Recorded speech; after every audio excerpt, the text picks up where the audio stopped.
शक्तीपीठ महामार्गाला करवीर तालुक्यातून विरोध होतोय।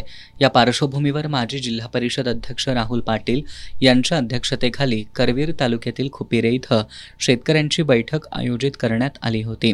यावेळी बोलताना माजी जिल्हा परिषद अध्यक्ष राहुल पाटील यांनी गावोगावी बैठका घेऊन शेतकरी आणि नागरिकांच्या भावना जाणून घेत त्या शासनापर्यंत पोहोचवणार असल्याचं सांगत मंत्री हसन मुश्रीफ आणि उपमुख्यमंत्री सुनेत्रा पवार यांच्यापर्यंत शेतकऱ्यांच्या समस्या मांडून शेतकऱ्यांना न्याय मिळवून देण्यासाठी प्रयत्न करणार असल्याचं स्पष्ट केलंय।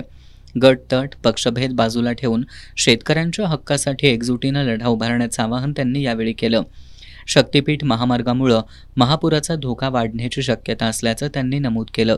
गोकुळचे माजी संचालक बाळासाहेब खाडे यांनी शक्तीपीठ महामार्गाला इतर तालुक्यात विरोध झाल्यामुळे हा महामार्ग करवीरवर लादला जात असून यामुळे अल्पभूधारक शेतकऱ्यांचं मोठं नुकसान होणार असल्याचं सांगितलं।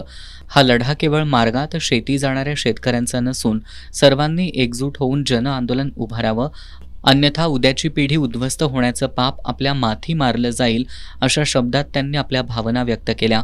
शेतकरी संघटनेचे ज्ञानदेव पाटील यांनी शक्तीपीठ महामार्गाची गरज नसताना तो लादला जात असल्याचं सांगत सर्व संघटनांनी एकत्र येऊन हा प्रकल्प हाणून पाडण्याचा निर्धार करावा असं आवाहन केलं।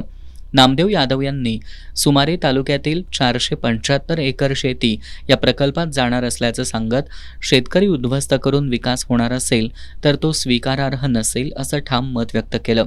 या बैठकीला पैलवान अशोक माने, पंचायत समिती सदस्य आशा पाटील, सर्जेराव पाटील, उपसरपंच युवराज पाटील, कृष्णात कुंभार, आनंदराव पाटील, शंकरराव पाटील, प्रकाश मुगडे, पांडुरंग पाटील, दत्ता पाटील, शहाजी गिरी, सरदार पाटील यांच्यासह वाकरे, कुडित्रे, खुपिरे, शिंदेवाडी, साबळेवाडीमधील शेतकरी मोठ्या संख्येनं उपस्थित होते।